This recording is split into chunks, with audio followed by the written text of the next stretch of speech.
Coming to you from UBN Studios in Burbank, California.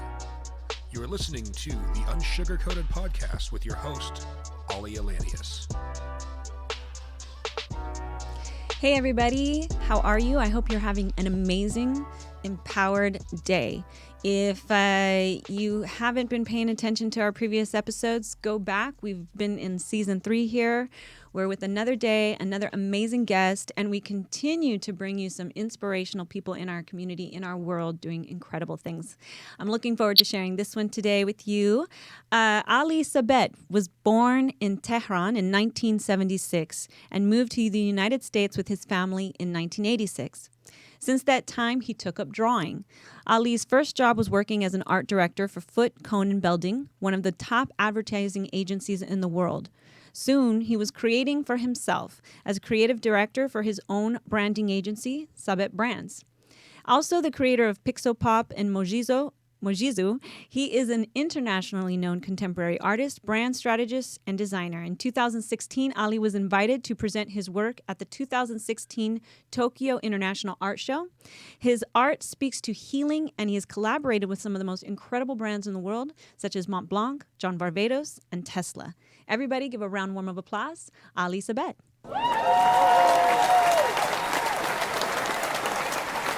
Hello, my friend. Hello. Hey, How are you?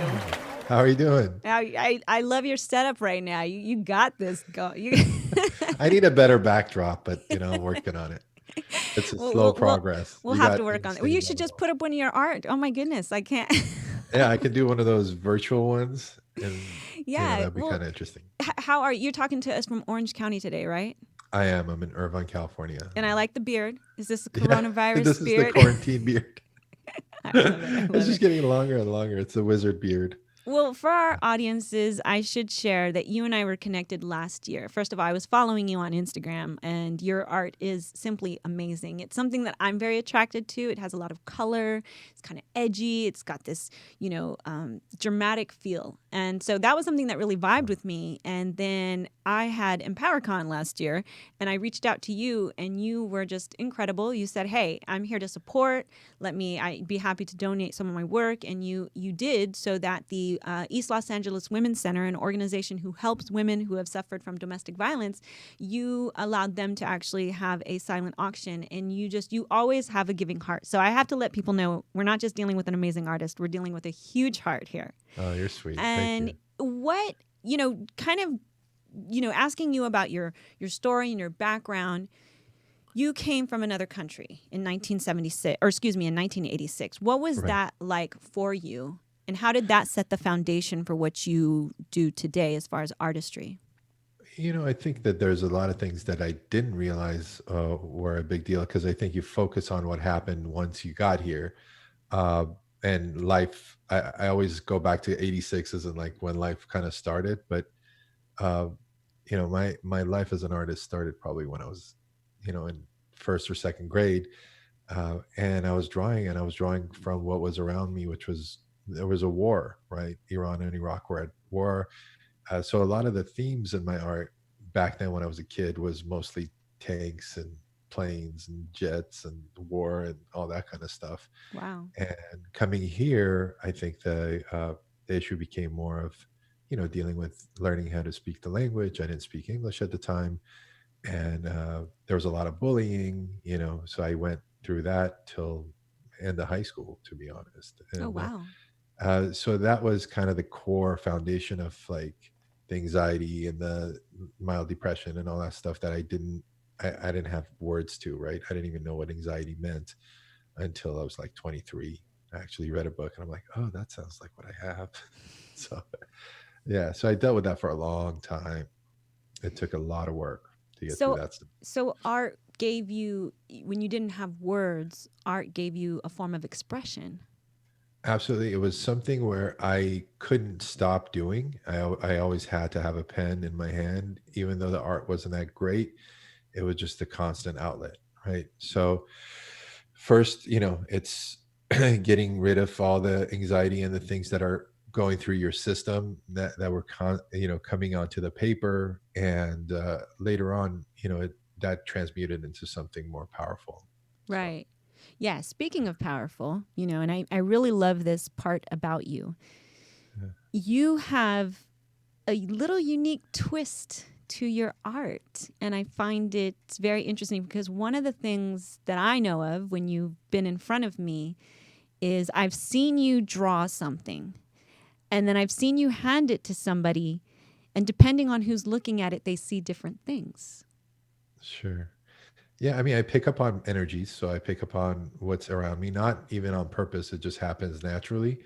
For example, I was doing a piece today for someone at a meeting, and I picked up their, I think it was their mom. The picture that came out, it was a picture of their mom.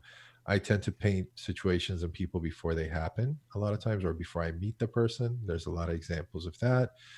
And as you know, about 4 years ago in 2016, I started writing a language I can't read. Um, then later on, I found communities that also do that, and they call it light languages, which is really interesting. And also, people used to call my work healing.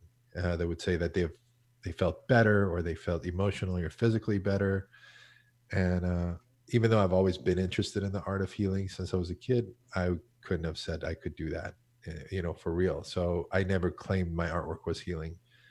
People did that for me. So there was also the interesting fact of, like, whenever people see the work, they do have physical Right. reactions. Even though I it's was just going to simple, say it's like that. one line, two lines. Sometimes there's shaking and crying, and especially at my signings and shows, it gets pretty wild. Yeah, I've seen And it. I I just know when we smile. had you at EmpowerCon. I mean, you and I say this exactly like furthering that comment that you said or on that one. I I love going to museums and I love art because of the emotion it brings out from you.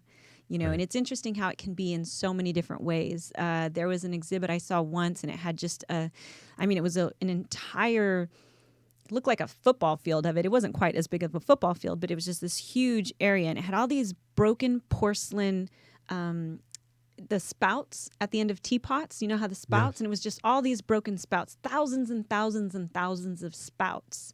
Wow. And the message was all the mouths that we have in society, and just the Yeah. spouts all represented the voices and it was just such an interesting way to see it. But it in the end, it doesn't really matter, because people interpret art a million different ways, right? Like I will Right. come and see it and have a different experience, and then someone else may not even care. They're like, I don't even see the relevance to this. But it is very Right. interesting how art evokes an emotion, and Yes. when it comes to energy, it's something that is you've been, it's not tangible, but yet you've been able to see things that are Yeah. absolutely remarkable with Yeah. when you've had a client, and I know you have videos on your Instagram where you've helped someone, when you're drawing that energy. It almost seems like Reiki to me a little bit. I'm not going to lie. Like, cuz Yeah, I think the art, when you look at the art as far as how it affects people,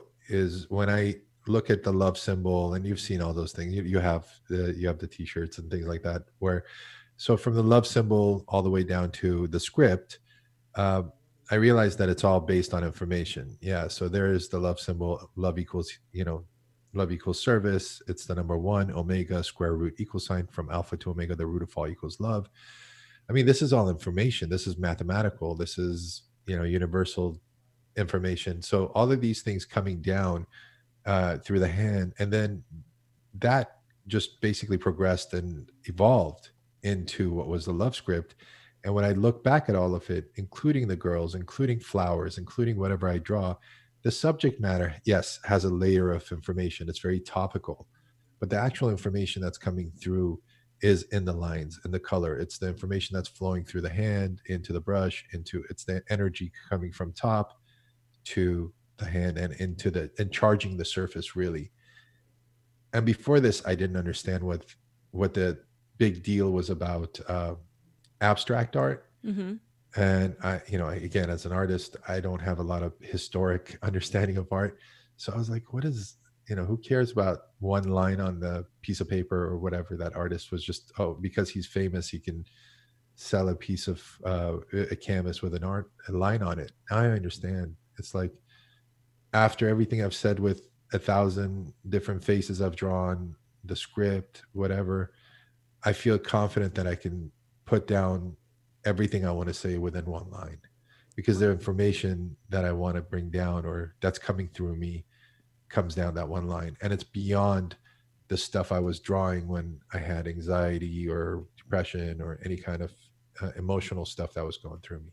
This is just pure energy transference or information transference from the universe, God, whoever you want to, whatever word you're comfortable with, right? Yeah, that's it, Yeah. and it's very powerful. I've seen you do it, and you have artwork that, by the way, sells for tens of thousands of dollars. Or you have these amazing pieces you've done. You had one recently in OC that was just towering from a Yeah. parking garage. I, And so when so it's funny how we keep talking, we say, like you said, the 1986, how in our lives there's these times, right? The before and after, right. before 9/11, post 9/11, right? We have Right. before the divorce, after the divorce. There's just a million different things where people say before and after Right. significant. COVID is going to be like this for us. Before COVID, Sure. after COVID. So before COVID, how did you traditionally operate as an artist? Right. So before COVID, again, in 2015, I started to transition into a full-time painter, and that meant I could step away from this computer. I was so relieved because I feel like, I don't know if you agree with me, but I think the computer also causes a lot of physical issues and emotional issues. So stepping away from it was like really amazing for me because I just felt free from the rays and all that stuff. And so I was painting on paper and canvas, which I still do today. But after COVID, I realized that there had to be a way to reach people because I couldn't do my shows anymore. I do a lot of brand collaborations, as you said, with Mont Blanc or John Varvatos and Gucci, and them were next, where I paint for people. I was there just to paint for people, and they would buy a piece maybe at the show over there. So I never had a traditional gallery showing. Mostly it was collaborations with brands. Now I can't do that anymore. Now I can't have 50, 60, 70 people standing around me while I draw little Right. postcards for them, which really raised my vibration. I loved being around that. And I had to switch. So the first 2 months of this pandemic and quarantine, uh, I just went into this manic period of just creating and developing a different way of being out there. The reason why I have a mic and a headphone and this 32-inch tablet to my right is that, which is basically a giant iPad, professional, like I'm drawing on it. So I paint daily on it. I go live on Facebook and Instagram to share and to talk, to have those conversations while I paint, to do some of the healing work while I paint. But I do that all online now. And I've had to learn so much about broadcasting online. I still don't know what OBS stands for, but I have two of them running at the same time sometimes because I'm on Facebook and Instagram live.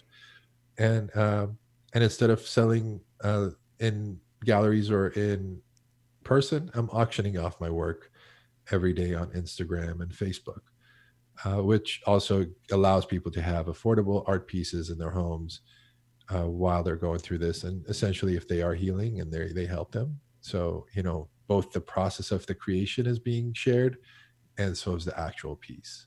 Right. So And that's through kind of that, how it's been going. That's one of the phases of the right. different, and the other is Pixopop, which we can talk about later. Yeah, I mean, and I'm excited because I don't know what Pixopop is. I'm not an artist, but I know other people out there do, and it's really cool.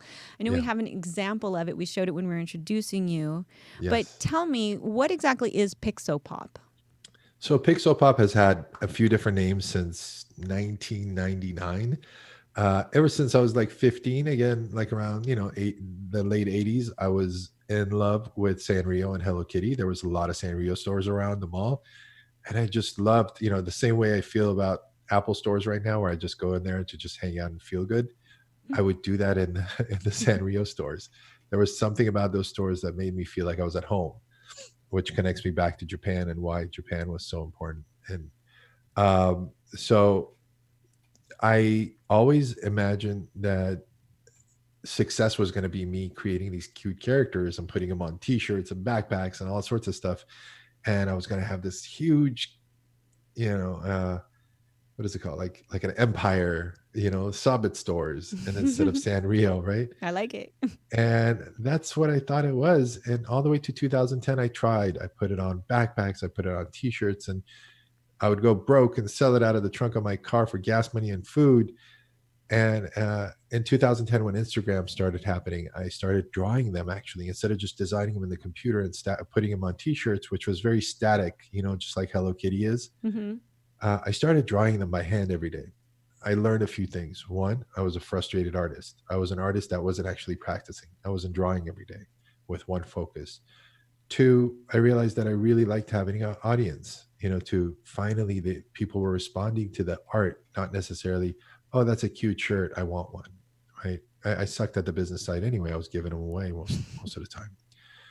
And three, I grew as an artist by drawing the characters, and I changed the name from Snooky and Baby Boy and Friends. I think that's what it was in the late 90s, to Pixopop, which was a word that I already had for a different business. And I put all my characters underneath this platform. And it took off on Instagram, 20, 30,000 fans, and people tattooing them and people putting them on everything. But through that, all my other art stuff started happening. I started putting it on canvas. Then the girls started happening. Then I started painting the women. Then I found the Japanese brush. So I kind of outgrew Pixopop between 2015 and 2019. I still had a couple of licensing deals happening. So there was a brand called So Young that had it on backpacks and lunchboxes all around the world. But as something that I would draw every day, I kind of outgrew it. I was like, I could draw other things and people like it. And then obviously the spiritual aspect of the artwork happened. And so Pixopop became kind of it was fading out until the pandemic again. And someone, I think it was one of my kids, like, hey, why don't you do some art classes teaching Pixopop characters to kids? And I'd done that for them at their school. So every single kid, I have 3 boys, and I've been to every single one of their classes at one given time, teaching all the kids how to draw them. And they're so simple, and everybody, I don't have a solid idea of exactly what Stitch Bunny needs to be. My main character is just a blue bunny. You can use your own shade of blue. He just has big eyes, a big head, long ears, and a little tiny body. And I think everybody can do that. Doesn't have to be perfect. So I started teaching classes every week. And after about 3 weeks, I decided to commit to a more elaborate school system online called Pixopop Academy. So pixopopacademy.com, people can sign up. They pay a fee monthly, and they get not only one live lesson a week, they also get me to teach them small, shorter lessons and some do-it-yourself projects that I'll be adding. And also they can download coloring books that I've already created, and I make available for them to print and share. Gosh, I imagine for kids that are really looking for something to do, and for parents who want to find a way. I know my son was doing virtual piano lessons for a little bit, and then he's going to resume. But it is an interesting challenge. I can say this as a parent, you as well, to keep the kids occupied, especially if their school isn't doing too well. I know that LAUSD has struggled. Teachers have struggled transitioning to suddenly, being a virtual platform to teach the kids on. And so in a lot of ways, it's kind of failing. I'm not going to lie. I say this for my own kids. And I can only imagine that for a parent who's really looking for something for their kid to do, that's both an outlet, yes, and as well to gain the opportunity to be trained by an internationally known artist has to be cool. It's also cool that you had that. And I think that's one of the things that I love about inspiring people and remembering, this is a challenge, but you're making do, and you're going into your resource package, as they will, and say, what do I have that will make this work, right? Because we don't just give up when stuff happens. That's not the option. No, we have to figure it out, right? No, you can't. I mean, there was definitely a pause, and energetically, it felt like, all right, everything is on pause. Instead of like giving up, this is the time to actually create more. Mm-hmm. There's no outside. I had my design business was already slowing down, so I didn't have a lot of outside noise from the client base to create. but there was also not too much of a push to do anything different. When this happened, the outside world went completely quiet, and my mind became into this manic state of just creating. So I was up for 24 hours and sleeping for 12 hours at a time. But so much was getting done in building a whole new platform, whether it was for the painting world or Pixopop as a school or the branding world, because now I can help people, while everything is quiet, structure their new identities and brands. And if they're launching a product, I can help them figure out how to launch that product. All of these things are happening. Well, this is the time to do it. Nobody's bothering you. Right, right. And And also, I have to comment that I love that you said and you shared, and it's always refreshing when somebody shares that their background doesn't have always this perfect, you saying that you had sold things to get gas money and out of the trunk of your car. Like, I mean, now here you are, no matter what, COVID or not, you're still an incredible, well-known, artist. But right. it's always a pleasant reminder, I think, to people to understand that, I mean, no, it wasn't pleasant for you to go through that. At the same No. token, it built character. And now maybe, do you now, when things happen, I mean, I know right now COVID, but I mean, when you have had a painting sell for $10,000 plus, how does Right. that make you feel? Knowing that that's what you came from, or that you've gone through, I should say.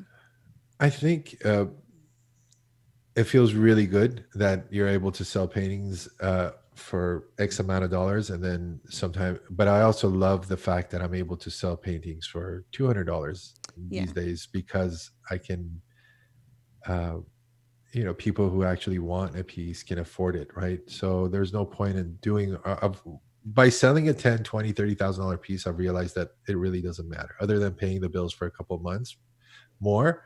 It doesn't really create any joy or love because I sold it to one person. What creates more joy is that, today I'll do an auction and like three people will win, and it's not going to break their bank. They can still afford their groceries, and I get to send them some love and energy. Yeah. And that's another reason why I don't like doing prints. I do what's called mixed media originals, Right. which is I'll start with a print, but then I'll hand embellish it and embed that piece with energy again and send it out to that person. I also draw on the boxes and I send thank you notes, and because I just want to send the love. It's so you realize that the happiness and the joy of it isn't in the earning at all. Yeah, I know Uh, that about you. I mentioned the cost because I feel that it's important for people to understand the value, and that's the potential. But I love that your heart, and I know you, and I know what you've done, and I know how you've always supported us. And yes, people should know you can go buy the love shirt from our website. If you go to yeah, unsugarcoatedmedia.com, you can actually buy the shirt that we did it's as the a only place you can buy collaboration. it. I'm sorry. It's the only place you can buy it. Yeah. Or you can go, to you, but you are a very, like I said from the beginning, you're a very giving person. You hand out, and I have my little card that you gave me. It's in my dressing area. And every day when I get ready, I see the beautiful girl with the big Uh, eyes looking at me. And it's a wonderful thing to know that you aren't all about the money. right. But no matter what, I say that as a creative, when people start finally recognizing that value, it's good to know that it can go that way, as it should, because it's not easy. What do you feel right now is the biggest challenge for an up and coming artist who's now, dealing with this particular pandemic? I think one of the things is, again, there's a money is really important, right? Really important because we need it to live, right? I got three kids, I got a family, and I've created a financial overhead as a lifestyle where it's not fancy, but it's just expensive just because of where we live. We live Right. in California and Orange County and then Irvine. So it just adds up, and we need a little bit more space. And then, so money is definitely important. And I think what happens is that people uh put the money thing in ahead of trying to create. And so it becomes really difficult for them to move. One of the things that a friend of mine a few days ago called, she's really talented, about a week ago. And she's like, I'm struggling with, this COVID stuff and financially and all that stuff. I said, well, you got the talent, you have this, uh, these beautiful things you draw. Let's go ahead and start a program. So most people don't know how to create programs for making their art available. So they wait until somebody asks them, hey, how much for this piece or something like that, right? Mm-hmm. So my advice is make it very clear that your piece is available for sale. Mm. And, have, if you're going to want to sell every day, if it's on Instagram or Facebook, your friends want to support you. They just don't know how. And a lot of times um, they don't want to offend you by saying, I would pay 150 bucks for that, right? So instead, you offer things that are $150 every day, right? Right. And if you put it out there and you say this piece is 150 or $200, includes shipping, I promise you somebody's going to want that piece right away. Mm-hmm. And so that friend of mine has been doing great since. It's That's been awesome. 5 days, and she's been selling. Not only she's been selling each piece every day, she's also been getting custom orders on the backside That's every day, awesome. by multiplying it by like 3 or 4 times. So you just got to put it out there and say, and you do it with love. You still want to sell, but you're selling something you love to do, and you're sharing it, and it's okay to get paid for it. Um, Absolutely. so yeah, so I think that's my first thing is one, shoot your pieces, you know, not professionally, but doing well with your iPhones or whatever phone you have these days, and put it out there and tell people that it's available. And that's with any service. You make cupcakes, tell people that it's available. Yeah. You know, Closed mouth doesn't get fed too, by the way. I yeah, always tell my husband that. He laughs. I laugh when I hear him saying it like on a conference call with some other people. I'm like, he's like, uh-huh. my wife says. I'm like, that's because it's true, buddy. Closed mouth don't get Yeah, fed. it doesn't And I work. know that But there's it's interesting because when I've seen people market stuff on Facebook, you get some people who are like, well, I don't want to be sold to.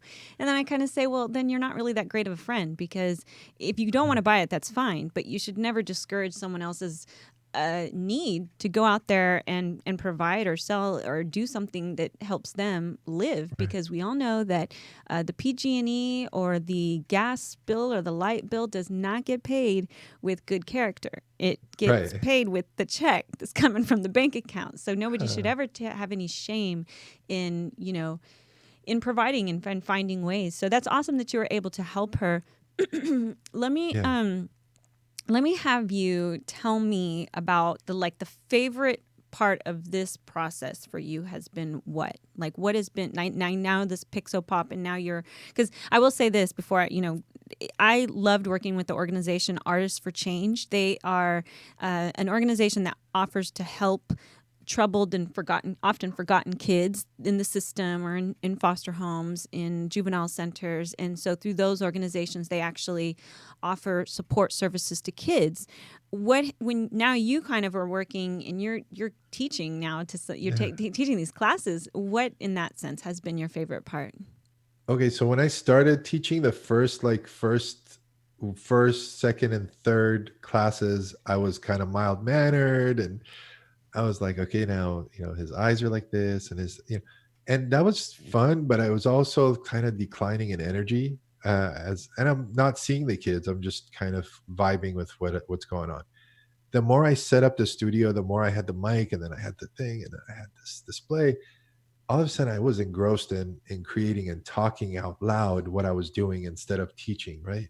The next thing you know, I'm being really goofy, and I'm like, oh my God, and I'm making these noises, and things started changing. And parents who were worried, like whether the kids are going to like it or not, started messaging me after that first class. I think it was like lesson number 5. They're like, oh my God, my kids are on the floor laughing, and they're loving the class. They want to sign up for a year. Do you have an annual class? And I'm like, no, I don't. But that's amazing, because all of a sudden my own nieces are like, has Uncle Ali been always this funny? And I never see myself as funny. I'm goofy. But so I realized that what they're needing right now, other than just to learn something new, is to be, their energies and their emotions kind of picked up, and they're all trapped. They're not having a good time. Not all of them are having fun. Uh, stuck at home, not seeing their friends. So this class has become not only a platform for them to learn how to draw things, but it's become something where it's become somewhat entertaining for them, and they're having a good time. And so am I. I can actually feel their energies on this side, even though I don't see them, that they're Right. having a good time. And then I Yeah. bring them up at the end, to show off what they've done, and everybody's happy. I So know. And you're kind of that's like a been gentle giant because you're like, what, 6'4"? How six, tall are you? 6'6", 6'6". 290. Oh my So goodness. yeah. Did you ever play basketball out of curiosity? No, I did karate for 20 years though. Oh, wow. Yeah. Well, see, I won't ever mess with you in a dark alley. That's for sure. How? So that's cool. I'm sorry. Go ahead. Were you going to say something? No, no, Okay. So yeah. that's awesome that you are able to really impact these kids' lives because, like you said, they definitely are struggling. How does it feel when you are drawing something now? Like I always talk about, and I say this, like for me, when people talk about me writing my first book, right? They ask me if it was very cathartic. And I say, well, not really, because in that case, I was already healed by the time I wrote it. So if anything, it was very Yes. empowering to me. That is the word Yes. that comes to mind when I say I wrote my truth. I wrote what I needed to write. So when you are drawing something, what is the emotion that you run through in this current state of your life? Uh, Now when I draw, it's very, there's no emotion, if that makes any sense. It's just about matter of expressing what is, and then I move forward and I go to the next piece. And sometimes the pieces are just being created. That's why I like the conversation while I'm painting, because the painting itself isn't like really the point, right? It's the act of creating, more like it's meditation in motion. Mm-hmm. Really, that's all it is. Mm-hmm. What's left behind, what's left behind is a piece at the end. And Mm-hmm. I've seen I've seen how it impacts. You have a way with art, and if you were to advise someone who wanted to become a professional artist such as yourself, and actually let me step back from that, because I'm going to ask your advice to somebody who wants to become a professional artist, as well.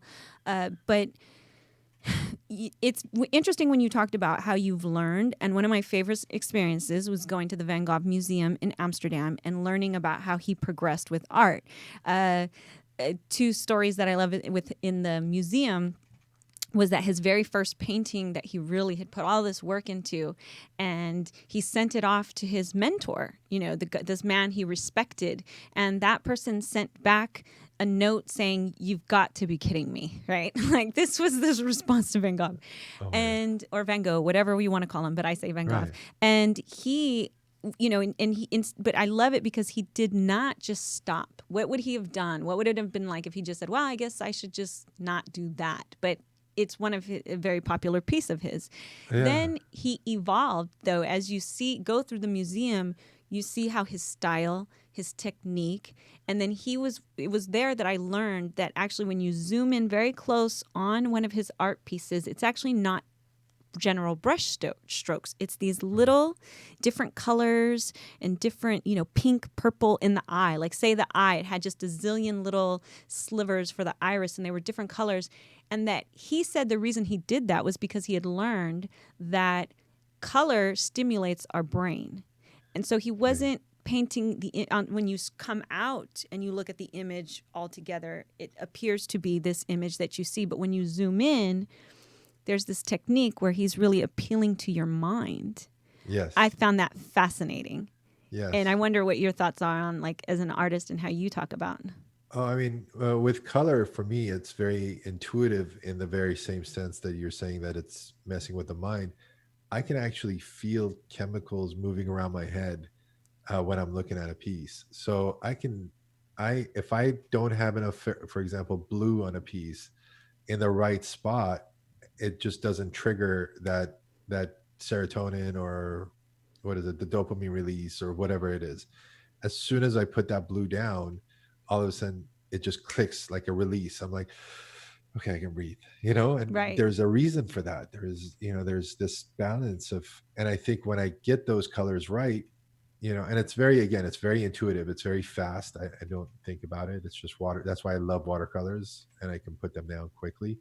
And I like acrylic much less because of that purpose, Mm-hmm. is because I like that instant gratification of releasing those chemicals, right? And I feel like if it hits me that hard, which is just, I was the one who was creating it in the process, then other people will probably see it too. So he had tapped into something that he already knew. And as a designer, I've always known color definitely, branding over 300 companies worldwide in the past 20 years, you get a sense and you get an understanding of why every single fast food restaurant is orange, yellow, and white, or orange, yellow, and black, right? You Right. got In-N-Out, and you got Carl's Jr., and you got McDonald's. They're all the same color palette. If you guys, some of them miss the yellow, some of them don't. But there's a reason for that. There's psychological reasons, because it, activates your, it makes you hungry. Those colors make you hungry. Uh, and it signifies fast food, or how blue is used for medical, and how green is used for all the nature based companies that we do. So color definitely has a lot of psychology behind it, but then when I come to painting, it's very, very intuitive. It's just a matter of, does it make my brain spark? Do I get that spark? Right, right. And And yeah. so, like, and actually it's so true that you say that. I remember when I was an owner with Metro PCS, you could not paint it any other colors than the colors that they had deemed, which was purple Right. and this particular purple and gold. It kind of reminded me of Laker colors, which is probably why I Yeah. didn't hate it as much. But it Right. definitely was like, you have to use this specific one, or you would get in trouble and have to do it all over again. Right. And you also mentioned that because you had designed our updated logo, and I know you talked about how rounded corners make someone feel invited when they're looking at it. So Right. capitalizing on your branding Right. knowledge, if you have someone who's trying to be either an artist, or whether Right. they're trying to brand something as a creative, what are Right. your top three, like to do's to do that successfully? I think as an artist, the first thing you got to do is, I see a lot of artists come up with random names like Colors of the Sky Studios. I'm like, no, man, you got to get rid of that. So the first thing I do is make them get rid of any kind of branding word or name that they've come up with. And obviously, a company would be different, but when you're coming out as an artist, it's your name. It's Julie Brown. It's, whoever you are. Well, my name is common. That's okay. The energy signature of your name is different than another Julie Brown. It Right. will show. So that's kind of the first one. Identity, as far as logos and things, keep it simple, keep it clean, keep it, legible, right? That's the second one. And three, my biggest one is, if I could go back to 2010 and, talk about me becoming an artist full time, would be paint and share. And we have all these different channels to share. So, and I decided in 2015, when I got on Instagram and Facebook, to share. I mean, I was sharing way before. I decided to grow in front of an audience. That means that, as bad as my work was when I started, or when I look at it now and I'm not happy about, some things that I'm doing, it doesn't matter. There is a Mm. part of me that goes, you got to grow in front of the audience. And luckily, I've never had any trolls or negative comments or anything. And like 10 years of sharing on social, everybody's always been nice. So I would just, and that becomes my fourth point, which is, don't judge.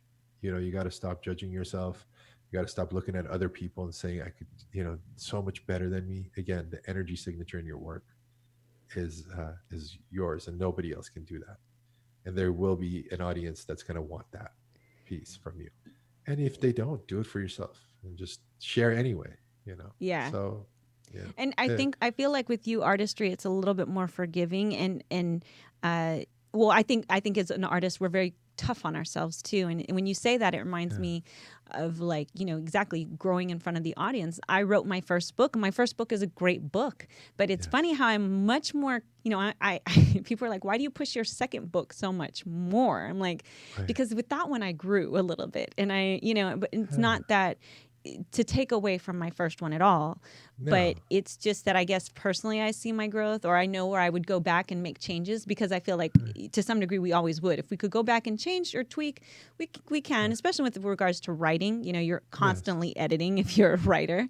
Yeah. But it is true, like you said, to just not judge yourself. And I know Right. people will say to me, I want to write a book. And I'm like, well, write it. And when you Yeah. do, I'll be here supporting you and championing and saying and sharing it and supporting in whatever way I can. And I imagine that artistry is the same way. You have to do it. You have It to stop is. telling yourself, I want to, Yeah, you right? just got to pick up a pen, brush. I mean, I always have a setup of some sort somewhere. I mean, every corner that my wife drives her nuts. There's like sketchbooks and watercolors like hidden everywhere in the house. So if I'm sitting on the couch, I have like this little nook above the TV that I go grab my stuff. And she's just given up. She just leaves them there. She just like she doesn't see it. So we got that. But another issue with artists as you grow becomes compartmentalizing. So sometimes I paint stuff that I know will sell. Hmm.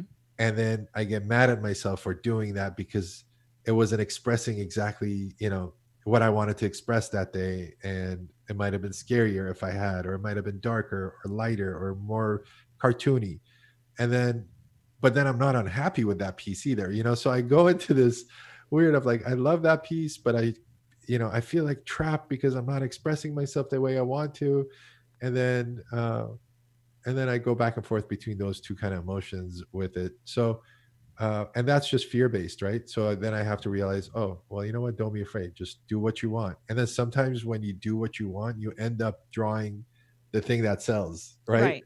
Right. Uh, and sometimes it sells better because it's so authentic. And I did like a skull piece that's behind me, and I don't usually do skulls, for example.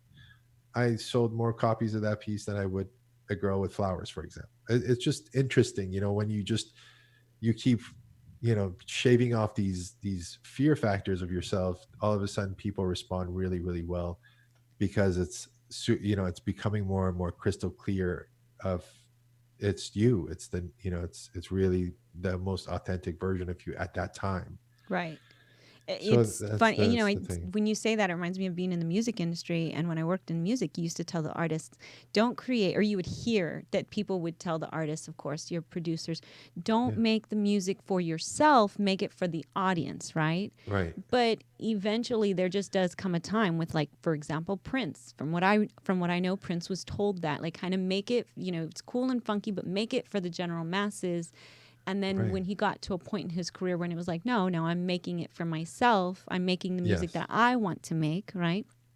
And that's a great But place to be. but I think that in this day and age, there's a market for almost anything. So you really Right. can still be authentic Right. and not feel like you're not making it for your audience. There is an Yeah. audience out there. There is an audience. I mean, if I went through like I could go through like a full on script. I could hold on. Like this is a raw piece on raw canvas, right? Uh-huh. Sorry, I'm doing it this way for you, but why not?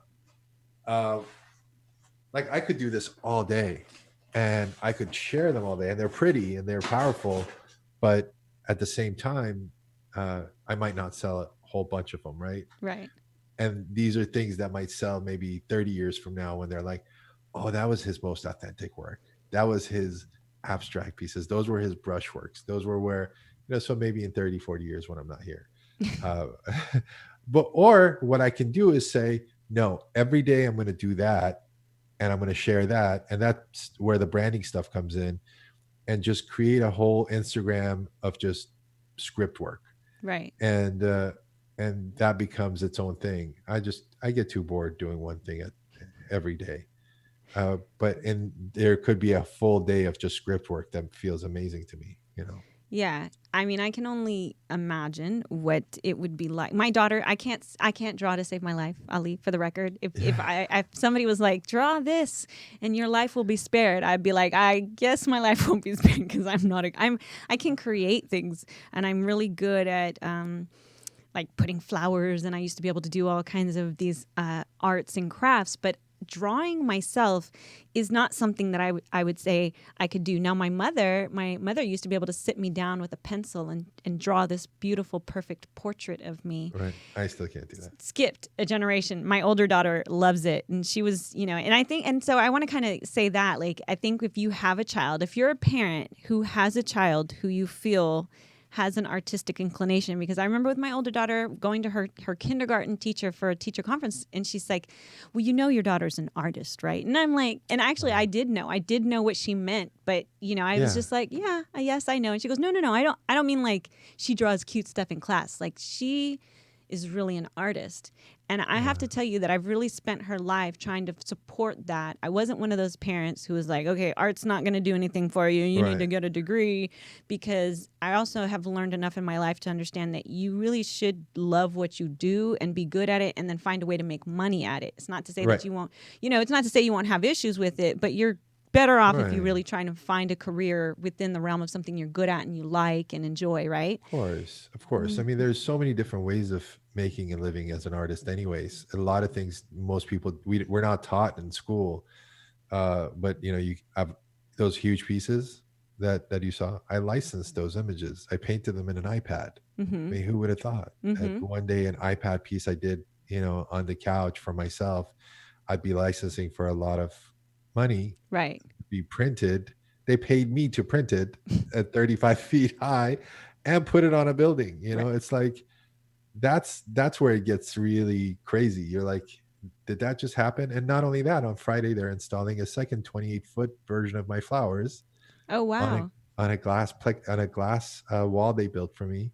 That's going to have the sun coming through, and the flowers are going to be on the floor as well as on the piece. That's awesome! Congrats! I can't wait to see that. How that looks. That's incredible. So I think breaking through some of those dogmatic thoughts of artists can't make money, or there's no way of making a living, or et cetera, et cetera. There's 1,000 million ways. Look around you and see everything was created by somebody, a designer, an artist, an architect, an interior architect, an interior designer. So writers, we're needed. So especially after this, we're going to be needed even more. Right. So I think, I think with your daughter, you've done a wonderful job allowing her to be yourself. With my kids, they haven't had any professional classes, neither have I, but I do provide them with anything they want. And we are lucky that way. Like I see my son, I've known my oldest has always loved music. He can, memorize rap songs from Dr. Dre since he was like 7 or 8 years old. And he loves the history of rap and all this stuff. So I empower him. I introduce new musicians of my time to him. I'm like, oh, here's the Fugees. Have you heard of them? No. And then he gets involved. Right. And then here's an app on the iPad to produce your own song. Oh, cool. And even though he doesn't stick to it, I know that all these little things will impact their life, where in 5-10 years, when they find out what they want to do, they'll remember, oh, this is how I can use what my dad gave me. For me, it was little things like taking a hand topography class in 7th grade, not knowing what type was, but I remember putting these little type things together. Taking a print shop class on the Mac in 1987 in 6th grade, and give my teacher giving me my first design job by telling me to go and make the Christmas card for that year. I didn't even speak English at the time, and I was designing the Christmas card for English class. And I remember him, Mr. Brown, he's like, what I want you to do is on the back, this was my first experience with branding. He goes, on the back, I want you to put a little crown, and I want you to write Ali the Great. Where the crown goes usually in the Hallmark cards? So he made me write Ali the Great in the back. And I still have that card. And that was like the first time, like 6th grade. That's amazing. Mind you, I didn't touch the computer or design anything again until I was in college. But those pieces that I did in that, that one piece was what spawned probably an interest in design, for example. Well, that's incredible. That is incredible. Yeah. And I love that. Well, Ali, thank you so much for being with us today. I find your story incredibly empowering. Your art is amazing. If I have someone, maybe I want to learn Pixopop, or if I have a kid who I'd love to have check out your program, where would I go to find that? So you can go to pixopop.com, pixopop.com, or pixopopacademy.com is like the direct way to go. But pixopop.com, you'll get a history of what Pixopop is and see the characters, and then you can click on the academy and just join. So that's fairly easy. And all the other work, you can just go to sabet.com, and there's different avenues. You can see the art, or you can see the design world, which is also there. Perfect. And if they want to find you on Instagram, for our listening audience, how do we, it's at Sabet, Sabet, So it's very easy. Just at Sabet. You can find Perfect. me most social is at Sabet. Yeah, I know. I like Yeah. to keep it simple too. I got Well, lucky. thank you so much. I can't wait to see you on the other side of this. Ladies and Yes. gentlemen who have joined us today, thanks for being with us. We'll come at you again next week. And thanks for letting us be unsugarcoated. Take care. Bye. Thank you so much for having me.